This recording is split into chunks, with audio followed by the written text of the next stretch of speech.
यशवंत माने असं उदाहरण आहे की कायम जनतेशी अटॅच आहे. आज विधानसभा संपून इतके दिवस झाले, 4-4 दौरे जर एका गावात होत असतील आमदार नसता आमदार, आणि त्यांनी आजही सांगितले तुमचं कुठलंही काम असो, त्यांच्या मनामध्ये एक रोष निर्माण पाहिजे होतं की ज्या तालुक्याने मला पाडलं मी त्याच तालुक्यामध्ये कसं फिरू आणि कसं तुमच्यात पाठीशी आता तुम्ही बेल्ट लावलेला आहे. काय आता शरीरात काय? ते डोक्यात टाके पडलेत भरपूर, 10-12 जखम झालते.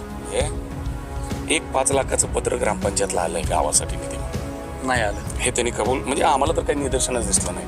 मी माजी सरपंच आहे, माझ्यावर दुसरे माजी सरपंच आहेत, सगळे हे ग्रामपंचायत सदस्य आहेत. आणि तुम्हाला काही पत्र आलं ग्रामपंचायतला राजभाऊ खरेंकडून? एक सुद्धा नाही, अजून गावाला भेटच नाही त्याची. हो त्यांच्या चर्चेत एक दातृत्व असावं एखाद्याकडं. पैसा भरपूर असेल पण दान करायचं दातृत्व ज्याच्याकडे आहे असा एकमेव नेता आम्हाला भेटला, आमदार यशवंत माने. अच्छा हो. यशवंत मानेंची आणि आपली काय ओळख पहिली काय नाही, गोष्ट लक्षात येते. आम्ही त्यांचा उल्लेख करताना कधी माझे आमदार करतच नाही. आम्ही आमदार यशवंत तात्या म्हणूनच उल्लेख करतो. आमच्यासाठी ते आमदारच आहेत बस. आणि निवडणुकीच्या अगोदर 4 महिने 6 महिने काय केलं त्यांनी, जनतेला बोलबोल या केलं. मग ते इथल्या लोकांनाच आमदार यशवंत मानेंच्याकडे का जाऊ वाटलं? देव तरी माणूस आहे तो, तसा आमदारच होणे नाही. कोण राजू खरे आलाय 3 दिवस काही अजून गावाला भेट नाही, दावरा निश्चित गाजरा दाखवून केला. माझे आमदार यशवंत मानेंनी सहकार्य केलं. अच्छा त्यांना ही गोष्ट कशी कळली? म्हणजे घेतले जाईल किती आमदार आहेत विद्यमान? अहो पंढरपूर तालुक्यातले जरी असले, आम्ही निवडून आल्यापासून ह्या गावाला अजून एक दिवस भेट दिलेली नाही. नाही. बर हे शिवावरच गाव असल्या विद्यमान आमदाराच्या शिवावरच गाव असल्यासारखं आहे. विद्यमान आमदार बी कामं थांबतात की मग त्यांनी पण आता आणलं 20 त्या कोटी विषयाला निधी बोलू आणला. शकत नाही. का? फक्त नुसतं हे आहे, काय आहे, भपका आहे, आकडा आहे तर फक्त. गोळ्या औषधीचे बिल सगळं गोळ्या औषधाच्या नुसतं हॉस्पिटलचं न देता मेडिकलच्या पैशासही सगळं तात्याने दोन्ही अकाउंट डिटेल दिले आणि तात्याने डायरेक्ट अकाउंटला ते पैसे हॉस्पिटलच्या आणि मेडिकलच्या अकाउंटला. असे आमदार होणे नाही. इथून पुढे तुम्ही आजपर्यंत आमदार बघितले असतील, इथून पुढे सुद्धा तुम्ही आमदार बघचाल, पण तुमच्या एका कॉलवर फोन उचलणारा माणूस म्हणलं तर यशवंत मानेच. ते तर आता आमदार नाहीत की आता, मग आमदार नसून मग मदत का मग पण कशासाठी? आता सर्वसामान्य जनतेचा आमदार तेच आहे सध्या, असा विषय आहे. प्रत्येकाने समाजासाठी काहीतरी करावं असं अनेकांची इच्छा असते, पण त्यातीलच काही जण मदतीच्या अनुषंगाने उभे राहतात आणि आपल्याला महत्त्वाच्या वाटलेल्या एखाद्या कामासाठी स्वतःलाही झोकून देतात. लौकिक करताना त्यांचं फार मोठं काम नसेल, पण कदाचित मदतीसाठी पुढे जाण्यासाठी खारीचा वाटा खूप महत्त्वाचा असतो. अशा सेवावृत्तींना मानाचा मुजरा करावा लागेल. त्यापैकीच एक नेता म्हणजे मोहोळ तालुक्याचे माजी आमदार यशवंत माने. खरं तर ते सध्या आमदार नसूनही पण एखाद्या विद्यमान आमदारालाही जे करणं शक्य नाही ते माजी आमदार करून दाखवतात. त्यामुळे आजही लोक म्हणून दाखवतात, आजीपेक्षा माजी बरा. खरं तर माजी आमदार यशवंत माने यांनाही वाटत असेल की मी आता आमदार नाही, मग लोकांच्या अडीअडचणीला मी का धावून जाऊ किंवा का मदत करू, असा अनेकांना प्रश्न पडतोय. पण याला अपवाद ठरलं ते म्हणजे पंढरपूर तालुक्यातील तारापूर या गावातील सपाटे कुटुंबावर आलेल्या संकटात माजी आमदार यशवंत माने धावून गेल्याचं दिसून आलं. खरं तर काही दिवसांपूर्वी त्यांचा एक अपघात झाला आणि त्या अपघातामध्ये उपचारासाठी लाखो रुपयांचा खर्च येणार असल्याचं डॉक्टरांनी सांगितलं गेलं. खरं तर कुटुंबाची परिस्थिती अत्यंत हलाखीची. जेव्हा मोलमजुरी करेल तेव्हा कुठेतरी घास पोटास मिळेल, असे असताना लाखो रुपये आणायचे कुठून असा प्रश्न पडला. मग गावातील काही मित्र सहकार्याने माजी आमदार यशवंत माने यांच्याशी संपर्क साधून परिस्थितीची माहिती दिली असता तात्काळ माजी आमदार यशवंत माने यांनी देखील क्षणाचा विलंब न करता त्या हॉस्पिटलमधील सर्व बिल स्वतः भरून त्या कुटुंबाला मोठा आधार देण्यात आला. त्यामुळे माजी आमदार यशवंत माने यांच्या संवेदनशील व समाजाभिमुख स्वभावाचं दर्शन सामान्य माणसांच्या अडीअडचणीला धावून जात असल्याचं दिसून येतं. याबाबत आपण त्यांच्याशीच बातचीत करणार आहोत. ज्यांचा अपघात घडला ते सपाटे आपल्या सोबत आहेत. साहेब नाव काय आपलं? प्रकाश छगन सपाटे. काय कसा घडला अपघात आणि कधी घडला? रात्री 11-11:30ची वेळ होती. मी जॉबवरून गावाकडे निघालो होतो. थोडी गाडीला लाईट कमी होती जरा, त्यामुळे ते फुल्लड ते दिसलंच नाही गाडी जेव्हा कमी प्रकाशामुळं. अच्छा. त्यामुळे मी पडलो तिथं. मग हे केव्हा कळालं, म्हणजे आपण हॉस्पिटलमध्ये गेलात किंवा कुठल्या हॉस्पिटलमध्ये गेलात, मग तुम्हाला उपचारासाठी किती कधी काय कशी ती परिस्थिती काय होती नेमकी? नाही, मला पडल्यावर कळत होतं एक अर्ध्या तासाने.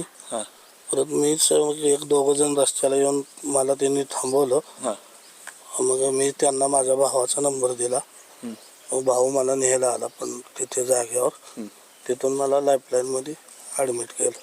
काय परिस्थिती आहे आता सध्या तुमच्या आता पाठीशी आता तुम्ही बेल्ट लावलेला आहे, काय आता शरीराची काय? ते डोक्यात टाके पडलेत भरपूर, 10-12 हां जखम झालती आणि पाठीला मुक्का मार लागलेला, पाठीला आणि मानेला. ही परिस्थिती काय आहे. करता आपण, म्हणजे मजुरी? मी मेडिकलमध्ये काम करतो पंढरपुरात. अच्छा. ते येतानाच झालं माझी ड्युटी सुटल्यावर. मग डॉक्टरांनी काय सांगितलं, किती पैसे खर्च येणार, किती सांगितलं, कशा? ते सगळं खर्च डॉक्टरांनी सांगितलं नाही आणि आपले माझे आमदार यशवंत मानेंनी सहकार्य केलं आपलं. अच्छा. हो. त्यांना ही गोष्ट कशी कळली, म्हणजे? गावातले आमचे मित्र सहकारी सगळे नेते आमचे, प्रदीप दादा असतील, समाधान असतील, सागर अध्यक्ष बाळू बोबडे, आमचे बावकी सरपंच हनुमंत सपाटे, श्रीकांत दादा, प्रदीप आणि ह्या सर्व मित्रांनी सहकार्य केल्यामुळं त्यांना ह्या गोष्टी कळाल्या. अच्छा. आता काय शरीराची काय परिस्थिती आता काय? आता फक्त पेन होतोय, फक्त फाटीला दुखापत झाल्यामुळे मुक्का मार लागलाय, ते गोळ्या ते चालू आहेत. अच्छा. डॉक्टरांनी काय सल्ला दिलाय? रेस्ट घ्यायला सांगितले 2 महिने. 2 महिने रेस्ट घ्या सांगितलं. हा. मग एकंदरीत तसं पाहायला गेलं तर यशवंत मानेंनी आपलं सगळं खर्च हो केलं. हो, सगळा खर्च बघितला असे त्यांनी. आहेत का, नेते आहेत का, भेटतात का? नाही, मला तर पहिल्यांदाच भेटलेत. अच्छा. हो. यशवंत मानेंची आणि आपली काय ओळख पहिली काय? काय नाही, मग आमच्या गावातल्या पोटाऱ्यांचीच ओळख, त्यांनीच त्यांना सांगितलं. मग तुमची आणि त्यांची काय ओळख नाही? नाही नाही, काय नसताना सगळं एक त्यांनी मॅनेज केलं सगळं. त्यांनी सगळं बिल भरलं आपलं. आपण त्यांचे फार फार ऋणी आहोत. त्यांनी आपलं बिल सगळं बिल कव्हर केलं सगळं. मग सध्या तरी आमदार राजू खरे आहेत, मग तिकडे त्यांच्याकडे काय गेले नाहीत लोक? दादाचंच ऐकतो, म्हणजे आमच्या टीमचं सगळ्या दादा असतील, समाधान सरपंच, श्रीकांत दादा, आपले हनुमंत सपाटे आमचे भावकी. आहेत का नेते आहेत का असे मदतीला धावून जाणारे? किती प्रमाणात आहेत लोक असे? आता प्रमाण कमीच राहिले, पण मला दादानी 2 दिवसाखाली फोन करून सांगितलं, तू 2 दिवस दवाखान्यात थांब, तुझं बिल आम्ही भरतो, बोललो तात्याशी. मग मी थांबलो दवाखान्यातच 2 दिवस आणि त्यांनी बोलल्याप्रमाणे त्यांनी बिलही भरलं. भरले. हो हो. आता माझ्यासोबत काही स्थानिक गावकरी लोक आहेत, आपण त्यांच्याशीच आपण बातचीत करणार आहोत. काका, नाव काय आपलं? श्रीकांत डोळे. याच गावचे? हो. काय परिस्थिती काय होती यांची त्यावेळेस? याची परिस्थितीच नाही तशी. गरीब परिस्थिती, आलं की काम करायचं आणि पोटावर म्हणजे हातावर पोट आहे त्यांचं. आणि मग अशी परिस्थिती असताना एवढे मोठं हॉस्पिटलची रक्कम द्यायची त्यांची परिस्थितीच नव्हती. त्यांच्याकडे त्याची आर्थिक म्हणजे परिस्थितीच नाही त्यांची, हालाकीची परिस्थिती. मग असा एक दातृत्व असावं एखाद्याकडं.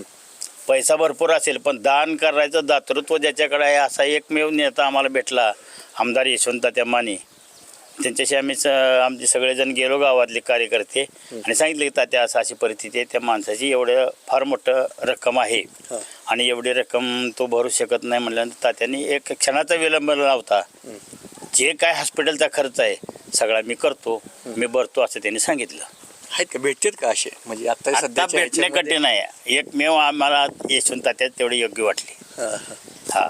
मग दुसऱ्या व्यक्तींकडे का जावं असं वाटलं ना आपल्याला? नाही, देणारा दाता तर पाहिजे ना आम्हाला. आम्ही 5 वर्ष झाले त्यांच्यावर काम केले, त्यांना आम्ही आमदार म्हणून स्वीकारलं होतं आणि 5 वर्ष आम्हाला त्यांनी जेवढं सहकार्य केले त्यामुळं आम्ही त्यांच्याकडेच गेलो. कारण दुसऱ्याकडे जायचं आणि परत नाही होय नाही म्हणण्यापेक्षा डायरेक्ट आम्ही यशवंत त्याचीच भेट घेतली. भेट घेतली तसं त्यांनी होकार दिला. कसं वाटतं दुसऱ्या नेत्याचे? आपण आता एक या इकडे, नाव काय आपलं? मी बाळासाहेब बोबडे. इकडे पुढे या. शेतकरी बिल्ला संघटना, रयत क्रांती संघटनेचं 30 वर्ष संघर्ष करतोय. बरं. काय वाटतं एकंदरीत आता तुमच्या गावात आता आमदार यशवंत मानेंनी मदत आम्ही केली? 35-40 वर्षे बरेच आमदार केले. मी आता 57 वय आहे माझं. बरेच आमदार पोटाच्या मागे बरेच म्हणजे अनुभव घेतलेत. यशवंत माने असा माणूस आहे की प्रॉब्लेम सॉल्व्ह करणारा, प्रत्येकाच्या कामासाठी धावून जाणारा माणूस आहे. ते तर आता आमदार नाहीत की आता, मग आमदार नसून मग मदत का, मग पण कशासाठी? आता सर्वसामान्य जनतेचा आमदार तेच आहे सध्या. असा विषय आहे. आणि दुसरी गोष्ट, तुमचं काही प्रॉब्लेम असेल सॉल्व्ह करतात. मदतीची भावना आहे एवढंच. आता दुसरी गोष्ट, रोड आमदार म्हणायला काय हरकत नाही. त्यांनी आता बघा, तुम्ही किती वर्ष आम्ही झगडतोय, प्रत्येक मतदारसंघात चांगल्या पद्धतीनं चांगल्या क्वालिटीचं रोड करतात. हे महत्वाचं आहे. काम कुरुल आणि पंढरपूर आहे, वैराग मोहोळ आहे, परत मोहोळ ते बेगमपूर आहे, कितीतरी रोड आहेत. एक नंबर कामाची क्वालिटी असते, काय अडचण नाही. विद्यमान आमदार बी कामतात की मग त्यांनी पण आता आणले 20 त्या कोटी विषयाला निधी बोलू आणलाय. शकत नाही. का? फक्त नुसतं हे आहे, काय आहे, भपका आहे, आकडा आहे. फक्त आकडं नुसतं दाखवायचं. काम कुठं चालू आहे सांगा की. नाहीच. एखादं तुम्ही सांगा कुठं काम चालू, पत्रकार आहे, एखादं काम सांगा. नुसते आकडे आणायचे फक्त. पेपरबाजी, जाहिरातबाजी. सांगा तुम्ही, यशवंत मानेचं कुठं जाहिरात आहे, रोड केलं, कुठं काय केलं आहे का जाहिरात? कामच आहे हो, कामच आहे. हे नाव काय आपलं? सागर निर्मळ. बर, निर्मळ. काय इतर आता माजी आमदार आणि विद्यमान आमदारामध्ये तुलना केली तर काय फरक वाटतो एकंदरीत? असे आमदार होणे नाही. इथून पुढे तुम्ही आजपर्यंत आमदार बघितले असतील, इथून पुढे सुद्धा तुम्ही आमदार बघचाल, पण तुमच्या एका कॉलवर फोन उचलणारा माणूस म्हणलं तर यशवंत त्या मानेच. तुम्ही निम्याराच्याला फोन करा, तुमचं कुठलंही काम असू द्या किंवा विद्यमान आमदार देखील फोन उचलतात? कधीच नाही. का? तुम्ही बघा, अजून ट्राय करा. तुम्ही आता न्यूज चॅनलवाले आहात, तुम्ही आजपर्यंत एखादी दाखवा त्यांनी कॉल केला, एखाद्या माणसाचा प्रॉब्लेम सॉल्व्ह केलाय, असं कधीच नाही. अजून आमच्या तारापूर गावाला त्यांची एखादी भेट दाखवा आली का म्हणून, कधीच नाही. पण तात्या आता तुम्ही कवी आता दीड वर्षाचा काळ झाला याच्यामध्ये, 1.5 वर्ष तारापुरात विद्यमान आमदार आले नाहीत का? नाही आले नाहीत. नाही नाही, बर. 100%. म्हणजे भेटी तर देऊन गेले असतील किंवा इकडे कोणाकडे, पण गावात आलेच नाहीत असं घडलं? नाही आलेच नाहीत अजून. अच्छा. म्हणजे तरी पंढरपूर तालुक्यातलेच म्हणतात ना काका इकडे? पंढरपूर तालुक्यातलेच आहेत किती आमदार आहेत विद्यमान? अहो, पंढरपूर तालुक्यातले जरी असले, आम्ही निवडून आल्यापासून ह्या गावाला अजून एक दिवस भेट दिलेली नाही. नाही. बर. हे शिवावरच गाव असल्या, विद्यमान आमदाराच्या शिवावरच गाव असल्यासारखं आहे. 15 किलोमीटर अंतर, काय 15 किलोमीटर? 15 किलोमीटर. 10-15 किलोमीटर रोपड्यापासून. बरं. आले नाहीत. नाहीत, केव्हाच नाही तिकडे. नाहीत. यशवंत माने तर आलते का? माने सारखे 4 वेळा दौरे झाले. आता पण 3-4 वेळा दौरे झाले. यशवंत तात्या आमदार नसून तात्यांचे 4 दौरे झाले तारापूरमध्ये आतापर्यंत. पण विद्यमान आमदार आज 1.5 वर्ष झालं, एकदाही तारापूरला आले नाहीत. बर. मग विकास निधीचं काय वगैरे या गावात वगैरे? नाही कुठंच काय नाही. निधीच नाही. नाही या गावात. नवीन आमदार फंड नाही. फुटला नाही. माने आमदारची कामं चालू आहेत अजूनही तीच चालू आहेत कामं. तेच कामं करते अजून ग्रामपंचायत. नाही म्हणते, त्यांचा देखील आरोप करते, त्यांनी नुसतं नारळ फोडते, हे काम वगैरे नाही. चुकीच आहे. बघा फायली मंजुरी कवाची येते कवा नाही ते जुन्या मंजुरी सगळ्या करून. माझ्यासोबत आता सरपंच आहेत, माजी सरपंच. काय वाटतं एकंदरीत परिस्थिती पाहता? तुम्ही देखील आता त्या सहभाग, त्यांचं तुमचं नाव घेतलं गेलेलं आहे, त्यांनी आता ज्यांचं हॉस्पिटलमध्ये उपचार घालत आहे, एका शब्दानुसार त्यांनी सर्व खर्च उचलण्यात आला, लाखो रुपये बिल देण्यात आलं, त्यांनी ज्यांच्या म्हणण्यानुसार त्यांनी दिलेलं आहे. काय परिस्थिती नेमकी? आता थोड्या वेळापूर्वी प्रकाशनं तुम्हाला थोडीशी माहिती दिली, आमच्या सर्व सहकार्यांनी पण माहिती दिली की प्रकाशचं हे असं 5 वेळा खराब झाले आहेत, मणक्याला प्रॉब्लेम झाला, स्कॅन झाला, रिपोर्ट आले, हे योजनेत बसत नव्हतं. आणि प्रकाशला अजून एक भाऊ आहे, तो पण जॉब करतो, हा पण मेडिकलमध्ये जॉब करतो. घर एकदम आपण पाहिलं तर एकदम साधं आहे. आणि आजची परिस्थिती मुलांची माहिती आहे. मेडिकलमध्ये जॉब करणाऱ्या मुलांची परिस्थिती किंवा बाहेर खाजगी जॉब करणाऱ्या मुलांची परिस्थिती अशी की एकतर हालाकीची परिस्थिती, मध्यम हालाकीची म्हणजे मध्यम. आणि अशा परिस्थितीमध्ये हा जो काय लाखोचा भार आहे खर्चाचा, तो प्रकाशवरती किंवा त्याच्या कुटुंबावरती येणार होता सर्व. मग 2 दिवस गेले, प्रोसेस केली, सुरू झाली सगळी मेडिकल. घरच्या कुटुंबाची आमची चर्चा झाली आणि त्यानं सांगितलं की तुम्ही चालू करा प्रोसेस. तात्यानं निरोप दिला, तात्याने एक मेसेज केला, तात्यांचा रिप्लाय आला. पण आम्ही भेटलो सगळे सर्वजण सहकारी, चर्चा केली तात्यांशी. आणि मग तात्यांनी आम्हाला कॉन्फिडन्स होता, त्याचा लहान भाऊ विकास थो म्हणला थोडीशी मदत झाली तर बरं होईल. माझ्याकडे एवढे आहेत दादा, माझ्याकडे एवढे आहेत आणि मला एवढे कमी पडतात. आणि आमचा काय नियम आहे सगळं जाताना किंवा सगळे आम्ही जे असतो, काय मेडिकल लागलं गावाला की आपण त्यांना धीर देणं पहिल्यांदा महत्त्वाचं असतं, त्याच्यानंतर त्यांना आर्थिक सपोर्ट देणं महत्त्वाचं असतं.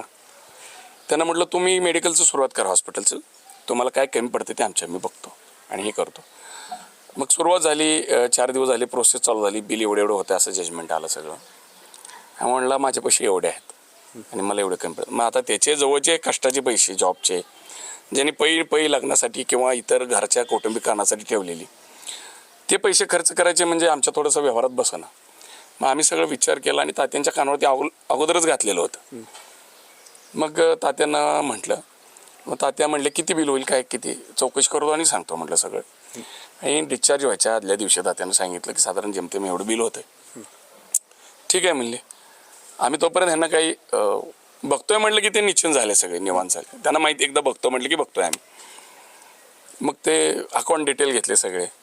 ते तसेच सर्वच्या सर्व मेडिकलच्या सहित पावत्या तुम्हाला हव्या असतील तर पावत्या देतो, अकाउंट डिटेल देतो, औषधीचे बिल सगळं गोळ्या औषधाच्या नुसतं हॉस्पिटलचं न देता मेडिकलच्या पैशासहित सगळं तात्यांनी दोन्ही अकाउंट डिटेल दिले आणि तात्यांनी डायरेक्ट अकाउंटला ते पैसे हॉस्पिटलच्या आणि मेडिकलच्या अकाउंटला भरून टाकले, ते देऊन टाकले, RTGS केलं. तुम्हाला एकंदरीत तसं पाहायला गेलं तर मग तात्याच त्यावेळी यशवंत मानेच का तुम्हाला आठवलं गेलं, मग इतर नेते का आठवलं सांगतो ना सांगतो. तुम्ही आता आमच्या सर्व सहकार्यांनी सगळ्यांनी सांगितलं की बाबा तात्यांचं काम कसं आहे आणि विद्यमान प्रतिनिधीचं काम कसं आहे. विद्यमान प्रतिनिधी निवडणूक व्हायच्या अगोदर खूप वेळा आले. अच्छा. न बोलवता आले, न सांगता बोलवायचे आणि म्हणायचे तुम्हाला इथं पेविंग ब्लॉक देतो, तुम्हाला इथं ही बेंच देतो, तुम्हाला इथं अशी मदत करतो, मंदिराला हे देतो. आणि खूप साऱ्यांना पत्र दिली आणि उगी निवडणुकीच्या अगोदर 4 महिने 6 महिने काय केलं त्यांनी, जनतेला भूलभुलैया केलं. जनतेला म्हणजे 10 कामातून एक काम द्यायचं. 10 कामातून एखादं काम दिलं असेल, मी नाही म्हणत नाही, आणि 20 लिटर बॅड गोळा करून द्यायचे अजून एक जण आणि त्यातलं एक अप्रूव्ह झालं नाही नंतर ना. निघालं नाही, परिस्थिती वाईट आहे. म्हणजे अशी परिस्थिती असताना. आणि एक लक्षात घ्या, आता सगळ्यांनी सहकार्याने सांगितलं अहो तुमची ही पहिली टर्म आहे, तुम्हाला जनतेने तुम्ही त्या पवार साहेबांच्या लाटेमध्ये निवडून आलाय आणि तुम्ही त्या लाटेमध्ये निवडून आला असताना तुमची जनतेशी नाळ जुळायला पाहिजे होती. तुम्ही जर निवडणूक झाल्यानंतर, मी फार मोठा नाही त्यांच्यावर बोलणं इतका, एक सर्वसामान्य कार्यकर्ता आहे, तरी पण माझ्या भावना मला बोलणं वेळ आली म्हणल्यावर सांगणं गरजेचं आहे. तुम्ही विचारताय म्हणून साधे आभार मानायला हात जोडायला आले नाहीत ग्रामस्थांचे. गावात आले नाहीत, सांगितलं सांगा गावात कोणी आले. की आभार मानलेत म्हणून येऊन तुम्ही मला सहकार्य केलंय आणि मी निवडून आलोय, फुल नाही फुलाची पाकळी गावाने मदत केली आहे. मी म्हणतो लीड दिलेलं नसू देत, पण तुम्हाला गावाने मतं दिलेत ना, आणि तुम्ही निवडून आल्यानंतर सर्व जनतेचे आमदार आहात, सर्व लोकांचं प्रतिनिधित्व करताय तुम्ही. तुम्ही जनतेशी नाळ जुळायला पाहिजे तुमची. त्या पद्धतीत दिसली नाही आणि ते आलेच नाहीत, फिरकतच नाहीत. मग कसं, जरा आपला आणि त्यांचा संवाद नसेल, गावातील जे कोणी कार्यकर्ते आज पछतावतात, ज्या कोणी कार्यकर्त्यांनी काम केलं त्या लोकांना आज जनतेला उत्तर द्यायचं मुश्किल झालंय. त्या आमदाराकडून आणायचं काय विद्यमान आणि लोकांना द्यायचं काय. गेलेच नाहीत का कोणी, म्हणजे ते ज्यांना जातो त्यांचा जर भ्रमनिरास होत असेल, आज एक वर्ष होत आलं, 1.5 वर्ष होत आलं साधारण. 1.5 वर्षामध्ये एक 5 लाखाचं पत्र ग्रामपंचायतला आलंय गावासाठी निधी म्हणून, नाही आलं. हे त्यांनी कबूल, म्हणजे आम्हाला तर काही निदर्शनच दिसलं नाही. मी माजी सरपंच आहे, माझ्यावर दुसरे माजी सरपंच आहेत, सगळे हे ग्रामपंचायत सदस्य आहेत. आणि तुम्हाला काही पत्र आलं ग्रामपंचायतला राजभाऊ खरेंकडून? एक सुद्धा नाही, अजून गावाला भेटच नाही त्याची. हो, त्यांची चर्चा तेच चालू आहे की आमदार होऊन 1.5 वर्ष झाले, गावाने एवढं मोठ्या प्रमाणे कसलं गावाने सांगायचा मुद्दा काय, मी त्या खोलात जाणार नाही जास्त. मी सांगतो अजूनही वेळ गेले, त्यांनी अजिबात संपर्कात नाही. ह्या उलट आता कार्यकर्त्यांनी सांगितलं, तात्यांचे 4 दौरे झाले तारापूरला. जिल्हा परिषदच्या वेळेस झाले, जिल्हा परिषदच्या अगोदर झाले, नंतर ना एक धावता झाला, पुन्हा दिवाळी भेट झाली. कार्यकर्त्यांचा एक मेळावा झालाय प्रदीप कदम यांच्या घरी शेतामध्येचा सगळ्यांचा. म्हणजे सांगायचं काय, एक जनतेशी नाळ जुळलेला, जनतेशी जाण असलेला, म्हणजे जनतेला काय लागतंय माहीत असलेला माणूस आज आपल्याला ते आमचे आजही आमदारच आहेत. अच्छा, ते आम्हाला माझे आमदार वाटत लोक आजही का म्हणतील मग विद्यमान आमदारापेक्षा माझी आमदार बरावत अशी म्हणण्याची वेळ 2 मिनिटं मी अजून मला 2 मिनिटं सांगा. माझे आमदार उल्लेखच करतच नाही. आम्ही आमदार यशवंत नाही, एक गोष्ट लक्षात येते, आम्ही त्यांचा उल्लेख करताना कधी माझे आमदार करतच नाही. आम्ही आमदार यशवंत तात्या म्हणूनच उल्लेख करतो. आमच्यासाठी ते आमदारच आहेत बस. आणि लोकांना आज ह्या मोहोळ मतदारसंघातील लोकांना पछतावा होत असेल की आपण एका चांगल्या माणसाला मुकलो, की असा लोकप्रतिनिधी आपल्याला पुन्हा भेटणार नाही. 5 वर्ष ही चुकीचा उमेदवार प्रतिनिधी आल्यामुळं 5 वर्ष तालुक्याचा भकास होतो का काय, अशी परिस्थिती आज समोरच्याला दिसते. पक्ष एक, पार्टी नेता एक म्हणजे पवार साहेबांच्या लाटेमध्ये आले, पवार साहेबांचं तिकीट घेऊन आले. ते मी शिवसेनेचं म्हणते. हा, आणि ते शिवसेनेचे मान निष्ठा काय आणि पक्ष काय ही जर त्यांना आज कळत नसेल, मला तर वाटतं ते मी म्हणून आहे, पण त्यांना एकदा आमदार व्हायचं होतं, ते त्यांनी तेवढंच केलं असं वाटतं. टार्गेट होतं आमदार. मला एकदा आयुष्यात आमदार व्हायचं एवढंच ते म्हणत होते. एकदाच व्हायचंय, कदाचित ती एकदाच होतीत काय असं वाटायला लागले. अशी परिस्थिती सध्या आहे. पुढल्या वेळेस तो उभा नाही, आज सांगतो, आज जरी चुकून निवड त्यांनी आज जर मोहोळ मतदारसंघातील निवडणूक लागली, मी काही अतिशयोक्ती सांगणार नाही. आम्ही सर्वसामान्य जनतेत चर्चा करतो सगळे. ज्या लोकांनी तात्यांचा प्रचार सोडून विरोधी प्रतिनिधीचा प्रचार केला त्यांच्याशी आमची चर्चा होते, व काय केलं 1.5 वर्षामध्ये वगैरे असं बोललं. आणि चुकून जर आज निवडणूक लागली तर तुम्ही काय करणार? आमची चूक झाली, आम्ही तात्यांच्या मागे जाऊ. येणाऱ्या अजून 3.5 वर्षाचा काळ आहे. आम्ही वाट बघतोय. 3.5 वर्षाच्या याच्यामध्ये अजून भरपूर नीट कोट्यावधी आणू शकते जर विद्यमान आमदार. अहो, जे आमदार नसताना आणत होते ते आता आमदार झाले, किती आणायला पाहिजे होते? जर तुम्ही गाजर दाखवत असाल जनतेला, खोटं बोलून जनतेकडून मतं घेत असाल रोजगार आम्ही कधी दिलेला नाही. तर जनता पण एवढी काय ही नाही, अडाणी नाही आहे. आज मला सांगा, प्रकाश पटेल एवढी मोठी मदत मिळाली. मी तुम्हाला असं, माझा एक प्रश्न आहे, बहुतांश नेते आपण असे बघितलेत निवडणुकीपुरती येतात, जनतेला खोटी आश्वासनं देतात आणि निवडणूक झाली की पसार होतात, फोन स्विच ऑफ लागणं किंवा फोन बंद होणं ह्या गोष्टी होतात, किंवा पुन्हा जनतेशी नाळ होत. पुन्हा दुसरी निवडणूक आली की मगच ते जनतेत सक्रिय होतात. एकमेव तात्या यशवंत तात्या माने असं उदाहरण आहे की कायम जनतेशी अटॅच आहे. आज विधानसभा संपून इतके दिवस झाले, 4 दौरे जर एका गावात होत असतील आमदार नसताना आमदार, आणि त्यांनी आजही सांगितले तुमचं कुठलंही काम असो, त्यांच्या मनामध्ये एक रोष निर्माण पाहिजे होतं की ज्या तालुक्याने मला पाडलं मी त्याच तालुक्यामध्ये कसं फिरू आणि कसं जाऊ, लोकांच्या बद्दल जाऊन हे देखील त्यांच्या मनामध्ये आलं नसतं. पण ते उलट घडतं इकडे. हो, घडतंय तसं. पण येणारा जो विधानसभा असेल, आम्ही त्याची आतुरतेने वाट बघतोय. आम्ही अजून एकदा धपका दिल्याशिवाय राहणार नाही. एवढंच या ठिकाणी नाव सांगेन. काय आपलं? गौरव वाघमोडे, काय करता आपण? शेती, ग्रामपंचायत सदस्य. ग्रामपंचायत सदस्य आहात. ते आता ते सपाटे यांना मदत केली आमदार यशवंत माने यांनी, मग ते इथल्या लोकांनाच आमदार यशवंत माने यांच्याकडे का जाऊ वाटलं? देव तरी माणूस आहे तो, तसा आमदारच होणे नाही. कोण राजू खरे आलाय 3 दिवस अजून गावाला भेट नाही, दावरना निस्ती गाजरा दाखवून गेलाय. लोक बोलले आमदार होण्यापूर्वी किती वेळ आलते? आल तर सारखं येत होता तेव्हा, की असं करतो तसं करतो, काहीच केलं नाही प्रतिशत. मग आता 3.5 वर्षाचा काळ आहे. 3.5 वर्षामध्ये काही भरपूर काही करून दाखवते. काहीच करत नाही. का असं का? कोण त्याला निधी देते तिकडं? त्याच उत्तर मी देऊ का? ते तर आता शिंदेच्या याच्या सोबत आहेत त्यांचे चालू आमदारच्या आहेत ना राजाभाऊ, त्यांचं काय विषय झाला माहितीये का? ते आलेत राष्ट्रवादी चिन्हावर, म्हणजे तुतारीवर. तिकडे कॅमेरा आहे. ते स्वतःला म्हणतात मी शिवसेना नेता आहे, आणि आता जो त्यांचा काय 20 कोटीचा निधी आला, मग परवा बातम्या चालत होत्या ना, तो निधी पूर्ण शिंदे साहेब आणि BJP कोट्यातून आलाय. अच्छा. मग ह्याच्यावरूनच ओळखून घ्यायचं आपण ते कसे काम करतात, काय करतात. हां, दुसरं काय नाही. मग ह्याच्या उत्तर त्यांचं मला तर वाटत नाही तारापात कुठं काय काम चालू आहे असं ठोस दिले. काम नाही चालू. 10 लाख दिलेत, 20 लाख दिले, त्याची कामं चालू आहेत. जे काय त्यांच्या कोट्यातून झालं असेल. कुणी जर फोन केला, अर्ध्याचा फोन करू दे, त्याच्या मधीला धावतीच जाते. एकंदरीत थांबू इथे आपण आता. एकंदरीत तसं पाहायला गेलं तर तारापूर वासियाच्या लोकांना आजही माझी आजीपेक्षा माझी बरा अशी म्हणण्याची वेळ या तारापूर गावातील लोकांवर आली आहे. पाहूया. कॅमेरामन अक्षयसह भारत शिंदे, न्यूज इंडिया मराठी, तारापूर, पंढरपूर.